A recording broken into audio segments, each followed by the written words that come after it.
ये सिर्फ एक प्रोजेक्ट नहीं, सही और गलत के बीच की आवाज है।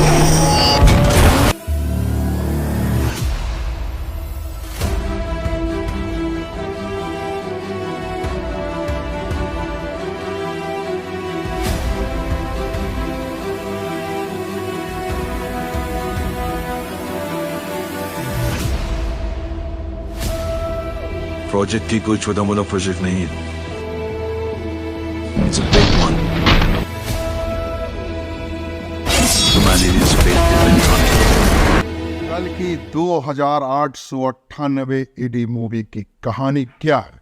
ये फिल्म डिस्टोपियन फ्यूचर में सेट होगी, ऐसा भविष्य जहां बेहतरी की हर मुमकिन उम्मीद खत्म हो चुकी है। आशा की आखिरी किरण लंबे वक्त पहले अपनी आखिरी सांस ले चुकी है।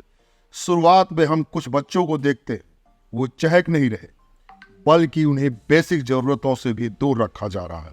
एक दुबला बच्चा घड़े से कुछ पीने की कोशिश कर रहा है, संभवतः वो पानी हो।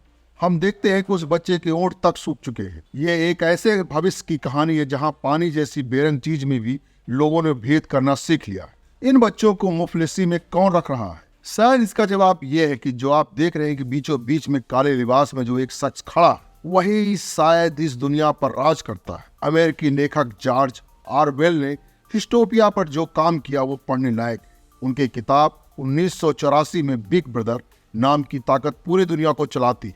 मुमकिन है कि कल की 2898 एडी में ये शख्स वैसा ही रोल प्ले करे, या फिर ऐसे विलन के लिए काम करता हो। उसके आसपास गुर्गों की फौज खड़ी हो, काले रोबोट जैसी कस्ट्यूम में।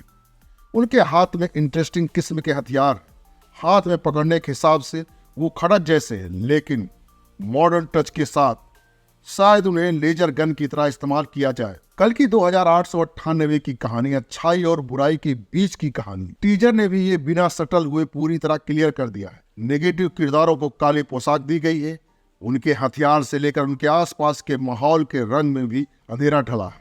जहां जुर्म होगा वहां अवरोध भी पनपेगा। उनसे लड़ने वालों की अपनी फौज होगी। उनके हथियार से लेकर लिबास तक सफेद है। सत्य और असत्य को सफेद और काले रंग में बांट दिया गया। ये कोई नया तरीका नहीं है। लंबे वक्त से सिनेमा में रंगों के जरिए विचारधारा दर्शाई जाती रही। अगर पुरानी मीडिया रिपोर्ट की बात माने तो कहा जा रहा था फिल्म में प्रभास विष्णु का रोल करेंगे।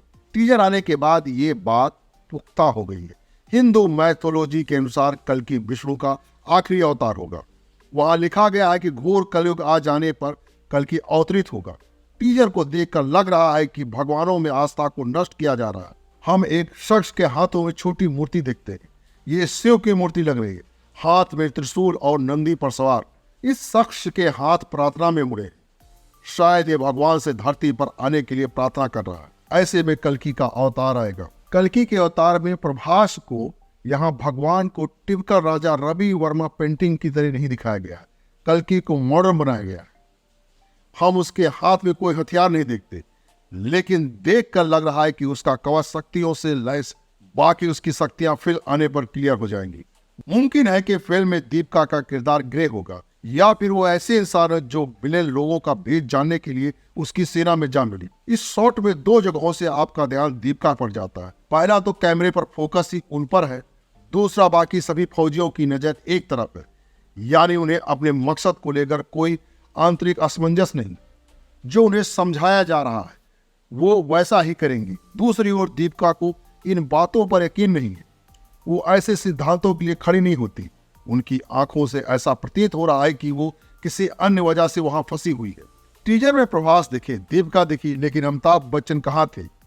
वो 3 मौकों पर नजर आए, लेकिन उनका चेहरा रिवील नहीं हुआ। उनका शरीर पूरी तरह से कपड़े से ढका। एक शॉट में अमिताभ वाला किरदार कीदी धूल धूसरित जगह पर दिखता है, मकड़ी के जालों से घिरा। देखकर उसे लगता है कि उसे दफन कर दिया गया। लेकिन अब कल्कि के आ जाने से उसे भी फिर से लड़ने का बल मिला। डायरेक्टर विक्रम मोटवानी ने एक बार कहा था कि हमारे सुपर हीरो ये अमेरिकी किस्म के नहीं, मैथोलॉजी वाले किरदार हमारे असली सुपर हीरो। यही वजह है कि बाहुबली इतना नहीं चली। कल्कि 2898 एडी ने शायद ये चीजें समझ ली है। उन्होंने मैथोलॉजी से जुड़ा सब्जेक्ट उठाया और उसे आकर्षक बनाने के लिए मॉडर्न ढंग से ढाल दिया। कल की 2898 एडी 12 जनवरी 2024 को सिनेमाघरों में रिलीज हो। आप हमें कमेंट करके बताइए क्या ये बॉक्स ऑफिस पर 4000 करोड़ रुपए का बिजनेस करेगी।